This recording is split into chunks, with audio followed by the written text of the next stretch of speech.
तो हेलो दोस्तों, welcome to my Satna real blog YouTube app channel में आप सभी का स्वागत है। आज हम आपको दिखाने वाले हैं ताजमहल, जो कि विश्व की सबसे सुंदर धरोहर मानी जाती है। तो ताजमहल जाने वाली रास्ता अभी में हम G20 पर खड़े हैं और थोड़ी देर में, कुछ देर के बाद हम ताजमहल पर पहुंच जाएंगे। ये देखिए पीछे का नज़ारा कितना अच्छा है, जो कि ग्रीन के नाम से जाना जाता है। तो हमारे चैनल में बने रहिए। अगर हमारे चैनल पर आप नए हैं तो हमारे चैनल को सब्सक्राइब कीजिए।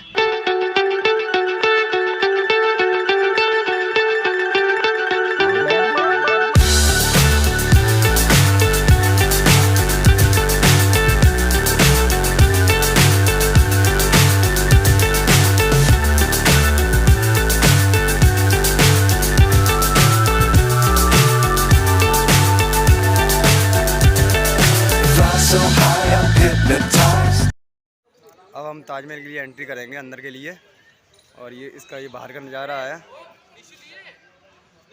ये बाहर का नज़ारा है, ये ताजमहल के बाहर का।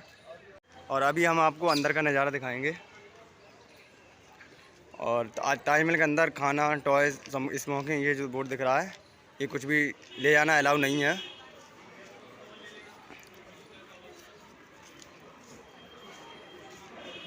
यहाँ पर चेकिंग होती है।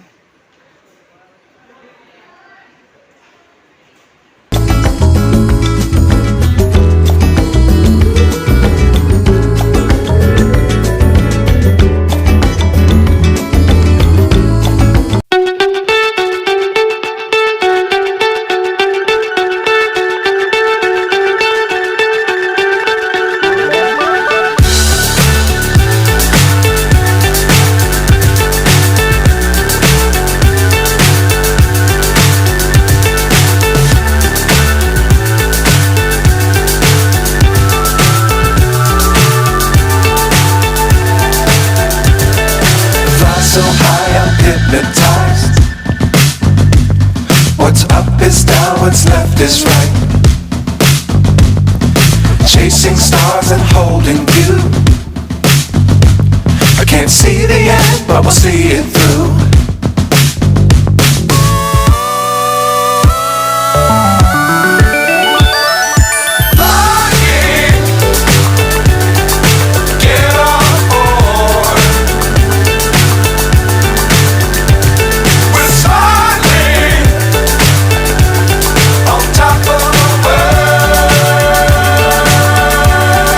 नमस्कार दोस्तों, क्या है रहस्य ताजमहल का? आखिर क्या छिपा है ताजमहल के उन 22 बंद दरवाजों के पीछे? कुछ लोगों का कहना है कि उनके पीछे हिंदू भगवानों की मूर्तियां हैं। दूसरी तरफ कुछ लोग कहते हैं कि उनके पीछे आपको मिलेंगे अच्छे दिन। पहले दरवाजे के पीछे सस्ता पेट्रोल डीजल, दूसरे दरवाजे के पीछे एम्प्लॉयमेंट अपॉर्चुनिटी। कुछ लोग तो यह तक कहते हैं कि ताजमहल एक्चुअली में एक शिव मंदिर है, जिसका असली नाम है तेजो महाल्य। एक थ्योरी के अनुसार मुगल बादशाह शाहजहां ने इसे नहीं बनाया था, बल्कि इसे बनाया गया था राजा परमारदी देव के द्वारा 13th सेंचुरी में। उसके बाद ये पास डाउन हुआ राजा मानसिंह को, और शाहजहां ने एक्चुअली में ताजमहल को खरीदा उनके पोते राजा जय सिंह से। ऐसी ही एक और पॉपुलर थ्योरी ताजमहल के बारे में बताई जाती है कि एक्चुअली में शाहजहां ने 20,000 लेबरर्स के हाथ कटवा दिए थे ताजमहल बनाने के बाद, ताकि वो जो वर्कर्स हैं जिन्होंने ताजमहल को बनाया, वो कोई भी ऐसा इतना सुंदर मॉन्यूमेंट ना बना पाए। अब एक थ्योरी के अनुसार तेजो महाल्य बना था 13th सेंचुरी में, दूसरी के अनुसार शाहजहां ने अपने वर्कर्स के हाथ कटवाए थे 17th सेंचुरी में, 450 साल बाद। तो ऐसा तो हो नहीं सकता कि ये दोनों चीजें सच हो। इसलिए आज की वीडियो में आइए सच जानने की कोशिश करते हैं दोस्तों। क्या है इतिहास ताजमहल का? इन अलग अलग थ्योरीज में कितनी सच्चाई है, और क्या छिपा है ताजमहल के उन बंद 22 दरवाजों के पीछे? दुनिया का 7वां अजूबा, प्यार की निशानी। कहा जाता है कि इतिहास तथ्यों पर आधारित होता है, ना कि भावनाओं पर। कैसा इतिहास? कहाँ का इतिहास? कौन सा इतिहास? याचिकाकर्ता की मांग है कि ताजमहल में मौजूद 20 बंद कमरों को खोला जाए। And the judges have slammed the Taj Mahal petitioner. दोस्तों, ताजमहल की असली और एक्चुअल हिस्ट्री समझते हैं। पहले शाहजहां और मुमताज क्या थे इनके असली नाम। शाहजहां का जन्म हुआ था 5 जनवरी 1592 को। इनका असली नाम था खुर्राम। शाहजहां जो रॉयल नाम था इनका, ये बाद में ही दिया गया इन्हें। इसका मतलब होता है king of the world, Shahjahan. इनके फादर थे जहांगीर और इनकी मदर थी जगत गोसेन, जो कि जहांगीर की चीफ क्वीन थी। दूसरी तरफ मुमताज महल का जन्म हुआ था साल 1593 में। मुमताज महल भी जो नाम था वो एक्चुअली में इनकी शादी के बाद ही दिया गया था इन्हें। इनका असली नाम था अर्जुमंद बानो बेगम। तो खुर्राम और मुमताज की एंगेजमेंट हुई थी साल 1607 में और फाइनली शादी हुई साल 1612 में। शाहजहां की और भी बीवियां थी, जैसे कि कंदाहरी महल और अकबराबादी महल, लेकिन कोर्ट हिस्टोरियंस के अकॉर्डिंग एक्चुअली में ये जो मैरिजेस थी ये पॉलिटिकल अलायंसेस के तौर पर हुई थी। बहुत से अलग अलग हिस्टोरिकल अकाउंट्स हमें बताते हैं कि शाहजहां की जो रिलेशनशिप थी बाकी और बीवियों के साथ, वो सिर्फ एक कहने के लिए मैरिज थी, पॉलिटिकल अलायंसेस बनाए रखने के लिए शादियां करी गई थी। एक्चुअली में शाहजहां के अंदर जो डीप अफेक्शन थी, जो उनके अंदर प्यार था, वो मुमताज के लिए कहीं ज्यादा था उनकी और बीवियों के कंपैरिजन में। यही रीजन था कि उन्हें और फेवर्स दिए गए, जैसे कि मलिका-ए-जहां यानी क्वीन ऑफ द वर्ल्ड। उनका जो पैलेस था, खास महल, कहा जाता है कि उसे प्योर गोल्ड और प्रेशियस स्टोन से डेकोरेट किया जाता था। हिस्टोरिकल रिकॉर्ड्स के अकॉर्डिंग मुमताज का काफी इंटरेस्ट था एडमिनिस्ट्रेशन में भी। तो शाहजहां जहां भी जाते थे डिप्लोमेटिक नेगोशिएशंस के लिए या कभी लड़ाई के लिए, मुमताज हमेशा उनके साथ जाती थी। एक तरफ जहां शाहजहां का एग्जैक्टली एक बच्चा हुआ, उनकी बाकी सारी बीवियों के साथ मुमताज महल के साथ उनके 14 बच्चे हुए। आधे बच्चे तो चाइल्ड बर्थ के दौरान ही मारे गए। ये चीज आम बात होती थी उन जमानों में, हेल्थ केयर सिस्टम इतना अच्छा नहीं होता था। अनफॉर्चुनेटली मुमताज की डेथ हो गई जब वो अपने 14वें बच्चे को जन्म देने लग रही थी। ये बात है एग्जैक्टली 17 जून 1631 की। कहा जाता है कि एक्चुअली में कॉज ऑफ डेथ थी postpartum haemorrhage, loss of blood. उनकी डेथ के बाद शाहजहां एक्चुअली में भारी गम में डूब गए। वो पैरालाइज हो गए अपनी ग्रीफ से। कई दिनों तक, हफ्तों तक रोते रहे और कहा जाता है कि 1 साल तक वो आइसोलेशन में चले गए थे मोर्निंग करने के लिए। जब वो वापस आए, उनके बाल सफेद हो चुके थे, उनकी कमर झुक चुकी थी और उनके चेहरे पर थकान दिखती थी। इस्लामिक थियोलॉजी में माना जाता है कि मृत्यु के बाद जो बॉडी होती है वो मिट्टी में मिल जाती है, लेकिन जो आत्मा होती है वो ग्रेव में रहती है। आत्मा बाद में जजमेंट डे के पास जाती है, जब डिसाइड होता है कि वो स्वर्ग में जाएगी या नरक में जाएगी। तो जो ग्रेव होता है उसे फाइनल रेस्टिंग प्लेस माना जाता है एक आत्मा की, सोल की। शाहजहां का यह मानना था कि मुमताज की आत्मा की जो फाइनल रेस्टिंग प्लेस होगी वो बहुत ही ग्रैंड होनी चाहिए, लाजवाब होनी चाहिए। जब उन्होंने ताजमहल बनाने का फैसला किया तो चीफ आर्किटेक्ट उस्ताद अहमद लाहौरी, उन्हें टाइटल दिया गया नादिर असर का, the wonder of the age. जो व्हाइट मार्बल पैनल्स पे कैलीग्राफी करी गई है वो करी गई है अब्दुल हक शिराजी के द्वारा। 1000 से ज्यादा हाथियों का इस्तेमाल किया गया था बिल्डिंग मटेरियल को ट्रांसपोर्ट करने के लिए। व्हाइट मार्बल को राजस्थान से लाया गया, जैस्पर को पंजाब से, जेड और क्रिस्टल को चाइना से, टर्कोइस को तिब्बत से, सफायर को श्रीलंका से और कार्नेलियन को अरेबिया से। ताजमहल के अंदर जो इतनी अलग अलग चीजें हैं, मटेरियल्स हैं, दुनिया के कोनों कोनों से आए हैं। टोटल में ताजमहल को बनाने में 22 साल का समय लगा इसकी कंस्ट्रक्शन और डेकोरेशन में। अप्रोक्सीमेटली 22,000 मजदूरों ने इस पर हर दिन काम किया इन 22 सालों तक। दोस्तों, वैसे तो ताजमहल की कंट्रोवर्सीज का इतिहास काफी लंबा रहा है, लेकिन अपनी कहानी की शुरुआत करते हैं सबसे रीसेंट कंट्रोवर्सी से। हाल ही में ये तब शुरू हुई जब खबर में आया कि बीजेपी पॉलिटिशियन राजनीश सिंह ने इलाहाबाद हाईकोर्ट में पिटीशन फाइल करी कि ताजमहल के 22 बंद कमरों को खुलवा दिया जाए। ये चाहते थे कि ASI यानी आर्कियोलॉजिकल सर्वे ऑफ इंडिया एक स्पेशल कमिटी बनाए जो इन 22 बंद कमरों के पीछे झांक कर देखेगी और ढूंढने की कोशिश करेगी कि कहीं ना कहीं कोई हिंदू भगवानों की मूर्तियां तो नहीं है यहां पर। इस पिटीशन में कहा गया कि ऐसे क्लेम्स किए जाते हैं कि ताजमहल एक्चुअली में एक शिव मंदिर है तेजो महाल्या नाम से, और कोर्ट का यह फर्ज बनता है कि इन बंद कमरों को खुलवा दिया जाए अंडर फ्रीडम ऑफ इंफॉर्मेशन। लेकिन कोर्ट ने इस पिटीशन को डिसमिस कर दिया। जजेस के बेंच ने कहा कि इस तरीके की पिटीशन फाइल करके PIL सिस्टम का मजाक बनाया जा रहा है। कोर्ट ने सवाल उठाया कि किस बेसिस पर पिटीशन फाइल करी गई है, क्या यहां पर कोई लीगल या कॉन्स्टिट्यूशनल राइट्स को इन्फ्रिंज किया जा रहा है? अगर नहीं तो क्यों पिटीशन फाइल करी? हिस्टोरिकल रिसर्च करना हिस्टोरियंस का काम है और उसके लिए प्रॉपर मेथोडोलॉजी फॉलो की जानी चाहिए। लेकिन अगर आपको लग रहा है दोस्तों पिटीशन डिसमिस होने के बाद ये राज ही रह जाएगा, तो चिंता मत कीजिए। इस वीडियो में सच जरूर बताऊंगा इस राज के पीछे क्या है। असल में बात क्या है दोस्तों, ASI के सोर्सेज ने ऑलरेडी इंडियन एक्सप्रेस को बता दिया है ये जो 22 रूम्स हैं ये एक्चुअली में रूम्स नहीं है, बल्कि ये एक लंबा सा कॉरिडोर है जिस पर दरवाजे लगाए गए हैं। और ये बंद दरवाजे कोई ऐसे बंद दरवाजे नहीं है कि इन्हें सदियों से कभी भी ना खोला गया हो।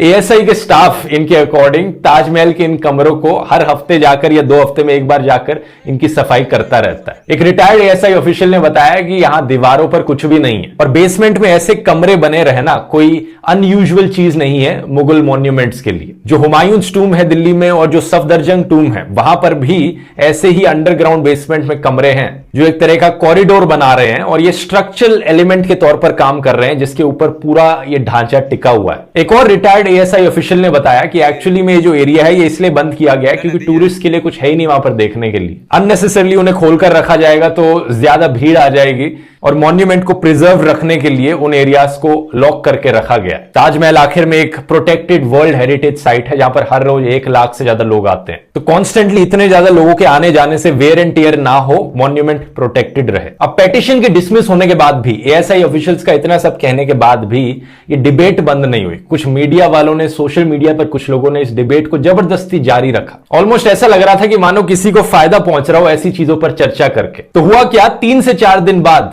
आर्कियोलॉजिकल सर्वे ऑफ इंडिया ने इस पूरी डिबेट को हमेशा के लिए खत्म करने के लिए उन्होंने पिक्चर्स ही रिलीज कर दी। इन बंद कमरों के अंदर की फोटोज पब्लिकली दिखा दी सबको। ये देख लो, इनमें रिस्टोरेशन वर्क चलने लग रहा है और इन कमरों के अंदर का नजारा कुछ ऐसा दिखता है। आगरा के एएसआई चीफ आर.के. पटेल ने इंडिया टुडे को बताया कि ये पिक्चर्स अब एएसआई की वेबसाइट पर लाइव आपको मिल जाएंगी। ये उनके न्यूज़लेटर का हिस्सा थी और कोई भी इन पिक्चर्स को देख सकता है उनकी वेबसाइट पर जाकर। इन फोटोज में एक चीज जरूर ध्यान देने वाली है कि एएसआई का स्टाफ कितनी मेहनत से काम करने लग रहा है हमारे मॉन्यूमेंट्स को कंजर्व करने में। यहां पर आप बिफोर एंड आफ्टर पिक्चर्स देख सकते हैं इनके रिस्टोरेशन वर्क से पहले और बाद में। ये सिर्फ इन्हीं लोगों की वजह से है कि हमारे हिस्टोरिकल जेम्स इस तरीके से प्रिजर्व रह पाते हैं। अब ये पहली बार नहीं है दोस्तों कि ऐसा कोई क्लेम किया गया हो। इससे पहले भी ऐसी कई सिमिलर पिटीशंस फाइल करी जा चुकी है। जैसे कि अप्रैल 2015 में आगरा कोर्ट में एक सिमिलर सूट फाइल किया गया था 6 लॉयर्स के द्वारा जो क्लेम करते थे कि ताजमहल एक्चुअली में एक शिव मंदिर है। उन्होंने कोर्ट से परमिशन मांगी कि हिंदुओं को वहां पर वर्शिप करने की आजादी दी जाए। अपनी प्ली में लॉयर हरिशंकर जैन और उनके कोलीग्स ने कहा कि एक्चुअली में राजा परमादि देव ने तेजो महालय मंदिर बनाया था साल 1212 में। यह मंदिर बाद में इनहेरिट कर लिया गया था राजा मानसिंह के द्वारा 17th सेंचुरी में। इसके बाद में इस प्रॉपर्टी को होल्ड किया गया था राजा जय सिंह के द्वारा और तब शाहजहां ने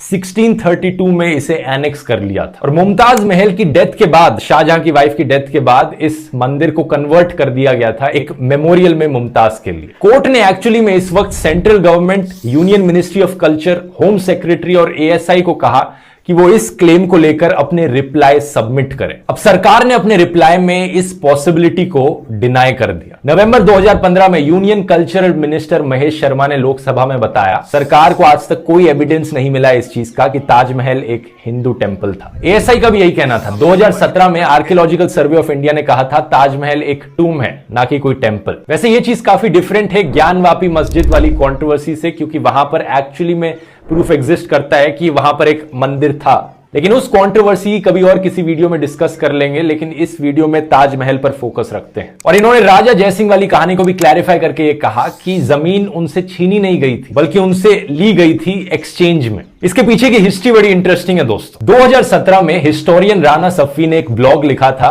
डेलीओ प्लेटफॉर्म पर। ये इंडिया टुडे ग्रुप का एक ब्लॉगिंग प्लेटफॉर्म है। इसमें इन्होंने बताया कि मुगलों को एक्चुअली में काफी शौक था हिस्ट्री का एक रिकॉर्ड रखने का। कई मुगल महाराजा तो खुद ही अपनी ऑटोबायोग्राफीज लिखते थे, अपनी डायरीज लिखते थे, जैसे कि जहांगीर ने जहांगीरनामा लिखी थी। इसके अलावा वो ऑफिशियल हिस्ट्री को कोर्ट हिस्टोरियंस के द्वारा भी लिखवाते थे। फॉर एग्जाम्पल अकबर के टाइम में अबुल फाजिल ने हिस्ट्री का रिकॉर्ड रखा था। इसके अलावा तीसरा और हिस्ट्री के अकाउंट्स होते थे जो और लोगों ने लिखे होते थे जो उस समय में रह रहे होते थे। इन्हें कंटेम्प्रेरी अकाउंट्स कहा जा सकता है। इन कंटेम्प्रेरी टेक्स्ट को W.A. बेगली और Z.A. देसाई ने अपनी किताब ताजमहल एन इल्यूमिनेटेड टूम में कंपाइल किया था। उस जमाने के इन अलग अलग सोर्सेस को अगर कंपाइल करके साथ में देखा जाए तो हमें ताजमहल की हिस्ट्री के बारे में बहुत डिटेल में पता चलता है। ताजमहल एक्चुअली में कैसे बना था, क्या होता था उस जमाने में, इन सब को बहुत ही अच्छी तरीके से डॉक्यूमेंट किया गया है। राजा जय सिंह के एक्चुअली में काफी फ्रेंडली रिलेशंस थे शाहजहां से। हमें पता चलता है कि राजा जय सिंह एक्चुअली में उसी जगह पर रहते थे जहां पर ताजमहल बना था। उस जगह को एक हवेली, एक खाना, एक मंजिल करके रेफर किया जाता है अलग अलग सोर्सेस के द्वारा। अलग अलग शब्द इस्तेमाल किए जाते हैं अलग अलग सोर्सेस के द्वारा, लेकिन इन सारे शब्दों का मतलब एक घर ही होता है। छोटा हो या बड़ा हो, घर था वहां पर राजा जय सिंह का। राजा जय सिंह एक्चुअली में अपनी जमीन को फ्री में डोनेट करना चाहते थे रानी की टूम बनाने के लिए। हिस्टोरियन ईरा मुख्तोय हमें बताती हैं कि इसके पीछे रीजन है कि जयपुर के जो रॉयल्स थे वो मुगलों के काफी करीब आ गए थे जब से अकबर ने शादी करी थी अंबेर की हरखा बाई के साथ। बॉलीवुड की फिल्मों को देखकर हमें लगता है कि अकबर की बीवी का नाम था जोधाबाई, जैसा जोधा अकबर पिक्चर में दिखाया गया था। पिक्चर अच्छी थी लेकिन इस मामले में हिस्टोरिकली इनएक्यूरेट थी। असल में जोधाबाई का मतलब होता है जोधपुर की लेडी, और एक्चुअली में जहांगीर थे जिन्होंने जोधपुर के रूलर राजा उदय सिंह की बेटी से शादी करी थी। उनकी बेटी का नाम था जगत गोसेन और ये शाहजहां की मम्मी थी। अब हुआ क्या था कि उस जमाने के एक ब्रिटिश ईस्ट इंडिया कंपनी के ऑफिसर थे लेफ्टिनेंट कर्नल जेम्स टॉड, जिन्होंने अपनी एक किताब लिखी थी annuls and antiquities of Rajasthan. उस किताब में उन्होंने गलती से मेंशन कर दिया था जोधाबाई को हरकाबाई की जगह पर, इसलिए तब से लोगों को लगने लगा कि एक्चुअली में जोधाबाई अकबर की बीवी थी। लेकिन अकबर की बीवी हरकाबाई थी और वो बुआ हुई राजा मान सिंह की, और राजा मान सिंह ट्रस्टेड जनरल अकबर के। अब अकबर के पोते थे शाहजहां और राजा मान सिंह के पोते थे राजा जय सिंह। तो आप समझ ही सकते हो कि इन दोनों के इतने क्लोज रिलेशंस क्यों थे राजा जय सिंह और शाहजहां के। यही रीजन था कि राजा जय सिंह ने अपनी जमीन को फ्री में ऑफर किया था कि वो डोनेट कर देंगे शाहजहां को। शाहजहां अपना टूम बना सकते हैं अपनी मुमताज के लिए, लेकिन उनके ऑफर के बावजूद भी शाहजहां ने ये जमीन फ्री में एक्सेप्ट नहीं करी। शाहजहां ने राजा जय सिंह को रिटर्न में एक्सचेंज में 4 हवेलियां दी। एग्जैक्टली ये जो ट्रांजैक्शन था इसे ऑफिशियल पेपर्स में रिकॉर्ड भी किया गया है और उस पर डेट लिखी गई है जब हुआ था 28 दिसंबर 1633 को। यह फरमान आज के दिन आपको मिल जाएगा जयपुर के सिटी पैलेस म्यूजियम में। हिस्टोरियन राणा सफवी ने इसकी एक कॉपी भी अपलोड करी थी ट्विटर पे ट्रांसलेशन के साथ। वैसे अगर आपको इस समय की हिस्ट्री बहुत दिलचस्प लगती है दोस्तों सुनने में, तो मैं आपको कुक्कू एफएम पर एक ऑडियो बुक रेकमेंड करूंगा छत्रपति शिवाजी महाराज के ऊपर। इस ऑडियो बुक में आपको मराठा एम्पायर की हिस्ट्री समझाई गई है डिटेल में कि कैसे ये एम्पायर एक्सपैंड हुआ, इन्होंने डिफीट किया मुगल्स को। बहुत ही इंटरेस्टिंग तरीके से ये सब आपको सुनने को मिलेगा। कुक्कू एफएम एक ऑडियो लर्निंग प्लेटफॉर्म है जहां पर आपको ढेर सारी ऐसी ऑडियो बुक्स, हिस्ट्री की किताबें, मोटिवेशनल बुक्स सुनने को मिलेंगी। आमतौर पर इसकी कॉस्ट होती है 399 रुपीज पर ईयर, बट क्योंकि इन्होंने इस वीडियो को स्पॉन्सर किया तो आप लोगों के लिए एक स्पेशल डिस्काउंट है। आपको 50% ऑफ मिलेगा अगर आप कूपन कोड ध्रुव50 इस्तेमाल करेंगे। तो आपके लिए साल भर की कुक्कू एफएम की कॉस्ट पड़ेगी सिर्फ 199 रुपीज। पूरे साल भर के लिए इनकी पूरी लाइब्रेरी को एक्सेस करने के लिए सिर्फ 199 रुपीज। लिंक नीचे डिस्क्रिप्शन में मिल जाएगा, जाकर चेकआउट कीजिए। और अब टॉपिक पर वापस आते हैं। तो अब सवाल ये उठता है कि ये झूठ किसने फैलाया कि राजा जयसिंह का वहां पर एक मंदिर था जो उन्होंने इनहेरिट किया था और उसे छीना गया शाहजहां के द्वारा। तेजो महल्ले हुआ करता था एक शिव मंदिर, इसका तो बिल्कुल ही कोई एविडेंस नहीं है कहीं से तो, लेकिन ये आया होगा ये जो कि आज के दिन हर कहीं सुनने को मिल रहा है। इसका जवाब है दोस्तों एक इंसान का नाम, पुरुषोत्तम नागेश ओक, शॉर्ट में कहा जाए तो पीएन ओक। ये वो इंसान थे जिन्होंने पहली बार इस तेजो महल्ले के क्लेम को उठाया। और इंटरेस्टिंगली ये कोई हिस्टोरियन नहीं थे। इन्हें हिस्ट्री बहुत पसंद थी, हिस्ट्री लिखनी भी बहुत पसंद थी, लेकिन ये हिस्टोरियन नहीं थे क्योंकि अपनी मन मर्जी से हिस्ट्री लिखते थे, रीराइट करते थे हिस्ट्री को। दोस्तों आमतौर पर एक हिस्टोरियन की मेथडोलॉजी बहुत ही लंबी होती है, बहुत ही टायरिंग होती है। एक हिस्टोरियन को पुराने अखबारों से, पुरानी मैगजीन से, पुरानी डायरी एंट्रीज से, लेटर्स से, चिट्ठियों से, पेंटिंग से, कोर्ट हिस्टोरियंस के हिस्टोरिकल अकाउंट से, कंटेम्प्रेरी हिस्टोरियंस के अकाउंट से, ट्रैवलर्स ने क्या लिखा था, कार्बन डेटिंग देखकर, ये सब देखकर अंदाजा लगाना पड़ता है, समझना पड़ता है कि एक्चुअली में क्या हुआ था उस जमाने में। समझने के बाद उन्हें अपने शब्दों में इसे लिखना पड़ता है, एक अकाउंट क्रिएट करना पड़ता है अलग अलग सोर्सेस को साइट करके। उसके बाद उनकी राइटिंग को पीयर रिव्यू किया जाता है बाकी और हिस्टोरियंस के द्वारा, यह चेक करने के लिए कि कितना एक्यूरेट है किसी एक हिस्टोरियन के द्वारा लिखा गया अकाउंट। लेकिन पीएन ओक की मेथडोलॉजी इससे बहुत अलग थी। उनकी मेथडोलॉजी थी कि भाई वैटिकन शब्द सुनने में संस्कृत के शब्द वाटिका से काफी सिमिलर लग रहा है, तो हो सकता है कि वैटिकन सिटी एक टाइम पर कोई हिंदू टेंपल होगी। हो क्या सकता है, एक्चुअली में मैं लिख डालता हूं, यही हुआ था। वेस्टमिनिस्टर एबी भी एक हिंदू टेंपल था। ये मैं मजाक नहीं कर रहा हूं दोस्तों, पीएन ओक ने एक्चुअली में यही सब चीजें लिखी थी अपनी पैम्फलेट्स में। अगर ये चीजें सुनने में थोड़ी अजीबोगरीब लग रही हैं, इससे भी ज्यादा अजीबोगरीब चीजें लिखी थी उन्होंने। उन्होंने एक पैम्फलेट लिखा था क्रिश्चियनिटी के ऊपर। उन्होंने कहा था क्रिश्चियनिटी एक्चुअली में क्रिश्चियन नीति है। उनके हिसाब से जीसस एक्चुअली में इंडिया में आए थे जब वो 13 से 30 साल की उम्र के बीच में थे और वो क्रिश्चियन नीति सीख कर गए थे। तो जो पूरा क्रिश्चियनिटी धर्म है वो हिंदुइज्म से इंस्पायर्ड है। इतना ही नहीं, उन्होंने ये भी कहा था कि इस्लाम और जूडाइज्म धर्म भी हिंदुइज्म से ही निकल कर आए।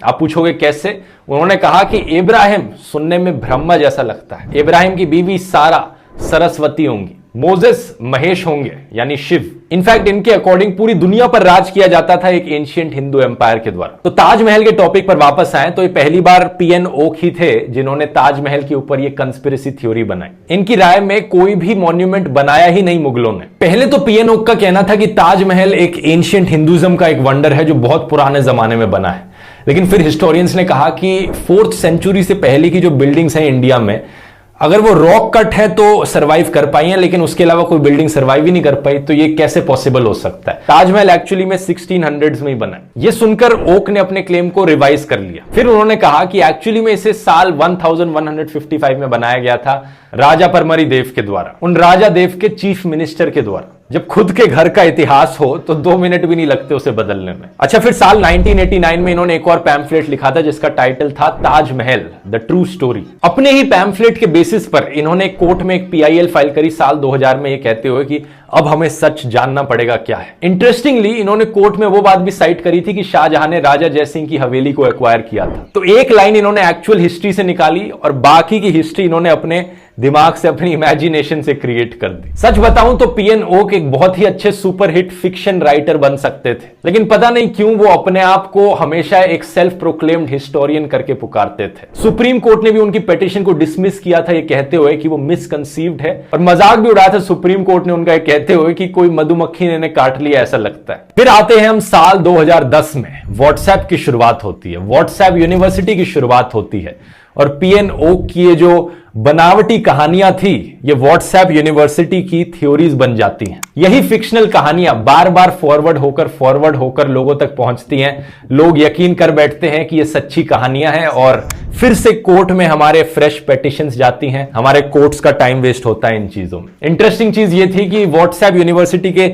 इतने सारे फॉरवर्ड कर करके पीएन ओक ने साल 1155 की बात करी थी, लेकिन जो अभी लेटेस्ट पिटीशन थी कोर्ट में फाइल करी गई थी, उन्होंने कहा था कि इसे साल 1212 में बनाया गया। याचिका में ताजमहल के इतिहास को लेकर भी बात कही गई, जिसके मुताबिक राजा परमर्दी देव ने साल 1212 में तेजो महालय मंदिर का निर्माण कराया। लेकिन क्या फर्क पड़ता है, यही फर्जी थ्योरीज आज के दिन टीवी पर डिबेट्स का इतना बड़ा मुद्दा बन जाती हैं। और टीवी पर लोग डिबेट तो ऐसे करते हैं कि जैसे मतलब यहां पर एक बहुत बड़ी मिस्ट्री हो, हमें सच अभी तक पता नहीं है क्या है, जबकि सारी सच्चाई बार बार दोहराई जा चुकी है। एक और बहुत ही फेमस क्लेम उठाया जाता है शाहजहां के बारे में कि शाहजहां ने अपने मजदूरों के हाथ कटवा दिए थे ताजमहल के बनने के बाद, ताकि वो ताजमहल जैसा कोई और मॉन्यूमेंट ना बना पाए। हमारे union agriculture minister Narendra Singh Tomar ने भी इस क्लेम को पिछले साल रिपीट किया था, ये कहते हुए, आगरा में ताजमहल का निर्माण हुआ और जिन कारीगरों ने निर्माण किया उनके हाथ काट दिए गए थे,